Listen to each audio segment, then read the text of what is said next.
En septembre 2018, un événement est organisé par Cody Rhodes et les Young Bucks en association avec la ROH et en seulement 30 minutes, l'intégralité des tickets pour le show sont vendus. Plus de 10 000 personnes sont présentes dans la salle pour ce show excellent, exploit qu'aucune promotion américaine hors la WWE n'avait réussi à faire depuis la fermeture de la WCW. Cet événement va créer un effet boule de neige puisque suite à son succès, les Young Bucks et Cody Rhodes quittent la ROH et le 1er janvier 2019, lors du 132e épisode de la série Being the Elite sur YouTube, la création de la All Elite Wrestling est officiellement annoncée. Avant de commencer, si vous êtes fan de catch et que vous n'êtes pas encore abonné, je vous invite à le faire et également proposez au bouton like et au bouton s'abonner de faire un match par équipe face aux Young Bucks, mais au dernier moment, dites-leur que le seul moyen de remporter le match est de placer un double super kick sur son adversaire. Maintenant que c'est fait, on va pouvoir passer à la vidéo et répondre à la question pourquoi l'AEW fait un grand bien au catch.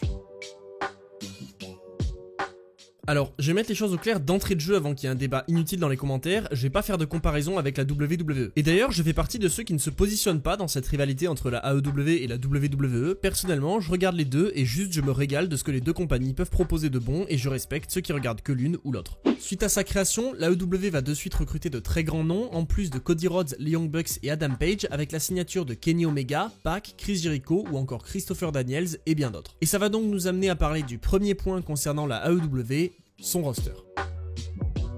Le point principal concernant le roster de la AEW, c'est qu'une partie de ses membres viennent d'autres fédérations ou en tout cas apparaissent dans d'autres fédérations de manière temporaire ou régulière. Tout ça est possible grâce aux divers partenariats que la fédération possède avec d'autres promotions comme Impact, la AAA ou encore plus récemment la NJPW avec ce show en commun Forbidden Door. Mais hormis le fait que la AEW ait la possibilité d'étendre son roster grâce à d'autres promotions, elle possède déjà un roster très garni avec des catcheurs déjà établis sur le circuit indépendant, des catcheurs en provenance de la WWE, mais également certains qui n'étaient qu'à leur début quand ils ont signé à la AEW et qui en plus de se créer un nom, aide à construire la compagnie. L'avantage d'avoir un roster très rempli, c'est que si c'est bien géré, on a de grandes chances de toucher un public plus large puisque chaque catcheur étant différent, chacun peut trouver son compte dans les diverses storylines qui sont proposées. En plus de ça, les catcheurs ne sont pas voués à se rencontrer à de nombreuses reprises et donc les histoires qu'on peut raconter sont également variées et ça évite de se lasser de certains catcheurs qu'on voit trop souvent. Et typiquement, un catcheur de ce roster qui a parfaitement compris l'importance de se renouveler, c'est bien sûr Chris Jericho. Bon, déjà Jericho à la WWE, c'était un génie quand il s'agissait de se réinventer pour créer de nouveaux personnages de qualité, mais en passant à la AEW et en vieillissant, Jericho n'a pas bougé et continue de trouver de nouvelles approches avec un nouveau caractère pour raconter des histoires toujours très intéressantes. Mais un autre point concernant ce roster si particulier qui intègre de nombreuses stars du circuit indépendant, mêlés à des anciens de la WWE mais également à des stars montantes qui n'adoptent pas forcément le style de catch qu'on a l'habitude de voir sur la scène indépendante, c'est que du coup ça crée une grande diversité au niveau du style de catch et des matchs qu'on peut voir et que quel que soit votre type de catcheur favori, que ce soit extrême, technique, aérien, brutal ou encore plus classique, vous serez servi. Alors certains reprochent au roster de la AEW d'être trop rempli et c'est une critique qui est légitime, mais je pense qu'il va falloir voir dans les prochains mois avec les potentiels futurs départs qui vont avoir lieu et la manière dont la AEW va gérer les storylines parce que ça peut être quitte ou double pour eux. Mais comme je l'ai mentionné, dans le roster de la AEW, il y a quelques catcheurs qui proviennent de la WWE, ce qui va nous mener à parler du second point, l'alternative.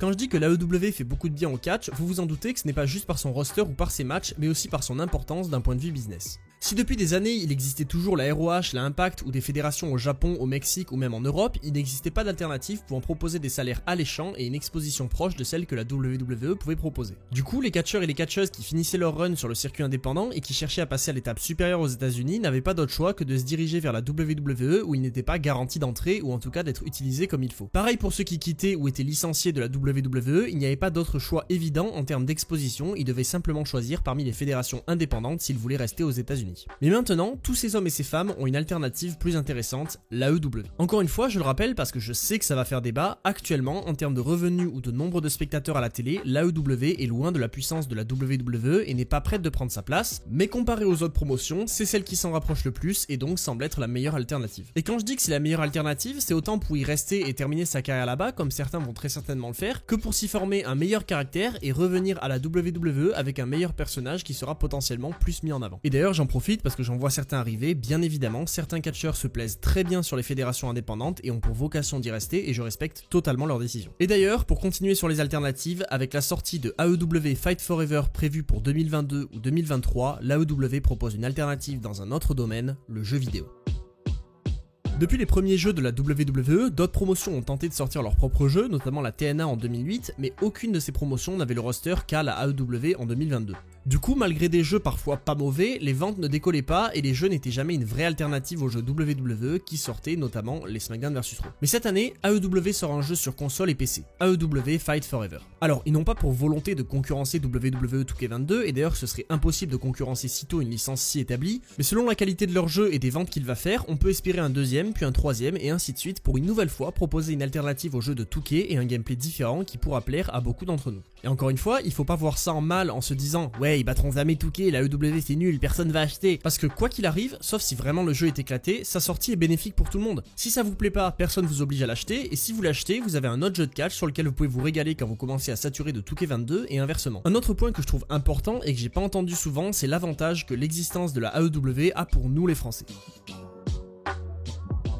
Pour moi, l'AEW peut révolutionner le catch en France pour deux raisons. La première, pour les catcheurs. L'AEW est maintenant une grosse fédération aux États-Unis et une porte d'entrée pour toutes les stars du circuit indépendant à travers le monde vers une renommée mondiale. Donc avec l'AEW, mais ça vaut aussi pour NXT UK, les catcheurs français qui avant n'avaient pas forcément beaucoup d'opportunités ou qui dès qu'ils en avaient, on leur collait un accent et un drapeau français et on les limitait au fait d'être français, bah maintenant ils ont un nouvel objectif à atteindre qui peut plus facilement être atteignable que la WWE et qui peut servir de tremplin vers celle-ci, voire même être une fin en soi pour rester à la AEW. Bon, je vous l'accorde, ce point concerne plus les catcheurs que nous les fans, mais vous inquiétez pas, pour nous il y a aussi un très gros point, les tournées en France. Plus une promotion a d'argent, plus elle va pouvoir s'étendre à l'international, donc je serais pas surpris d'ici les 3 prochaines années de voir un show AEW en Europe, voire même en France. Et là, c'est vraiment l'opportunité pour nous de se régaler avec des matchs vraiment cool, et même, comme avec WWE Paris, c'est aussi l'occasion de se rencontrer, donc c'est bénéf pour tout le monde. Donc voilà pour moi les quelques points qui font que l'AEW fait un grand bien au catch, et d'ailleurs, si vous en avez d'autres qui vous viennent en tête ou que vous n'êtes pas d'accord avec certains des points que j'ai avancés, n'hésitez pas à me le dire en commentaire. Et encore une fois, avant que vous vous ruiez dans les commentaires pour me dire que l'un est meilleur que l'autre, je ne suis pas là pour faire un comparatif WWE-AEW, ni pour dire que l'AEW est voué à dépasser la WWE ou à couler. Ce sont deux concurrents dans le même domaine qui pour de nombreuses raisons apportent chacun des bonnes comme des mauvaises choses, mais quoi qu'il en soit, ils nous permettent à nous, les fans, de se régaler de plus de catch, et finalement, est-ce que c'est pas juste ça qu'on cherche ?